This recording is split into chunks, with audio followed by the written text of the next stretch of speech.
So here with Ken, owner and skipper of Dreki Sunnan. This was your second Sydney to Hobart, I believe, but first as an owner. How was that for you? It was incredible. So I came down in 2013 just as a trainee sailor with Flying Fish Arctos, who compete every year. And when I finished that, I thought, that was okay, I enjoyed it, but the real challenge would be to skipper my own boat down, buy and sort out a crew and do all of that, or buy the boat and sort out the crew. And that was a challenge I set myself back in 2013, and it all came together. It was an amazing experience. It wasn't really what I expected in terms of weather and some of the challenges that we had, and we certainly had lots of challenges, but the crew went really well. We didn't have huge seas, which was great. That's not what I wanted on the first year. Leave that for next year. And we did well. The objective was to get here safely, learn a lot, because I've had this boat for 18 months, and I've only really been sailing for 18 months. So I'm pretty pleased with the outcome, and a lot of my crew have been sailing for less time than me. So you mentioned that you had a few challenges along the way. What were some of those challenges? Well, on day number one, actually it was only about an hour out of the heads after we turned south, after I went, what am I doing out here? We were under spinnaker, and we didn't have a fantastic start, but we were always going to have a conservative start.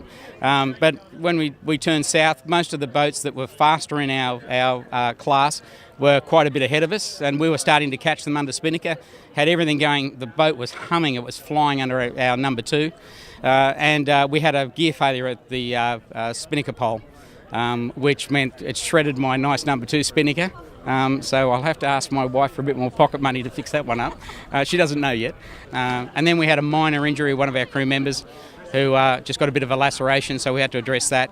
So first night we were tested. We just had a brilliant run down the Doo, and even though most of it was under 2 or 3 knots of wind, we were playing with 3 other boats, and we were able to trim the hell out of it, and we got here a mile in front of them when we started behind them all. And a fantastic spinnaker run to finish the race, which was pretty cool. Well, for me, one of the highlights is steering at night time. We had, at one stage, brilliant starlit night, and when you're steering you can't really see much, but I can see it out of the corner of my eye.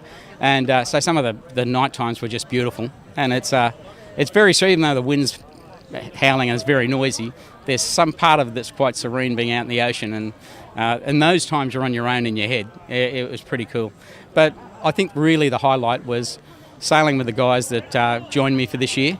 As I said, a range of skills. We had a couple of guys really experienced that stepped on board to help me develop me and as a skipper, but also to help me develop the crew, and that worked brilliantly.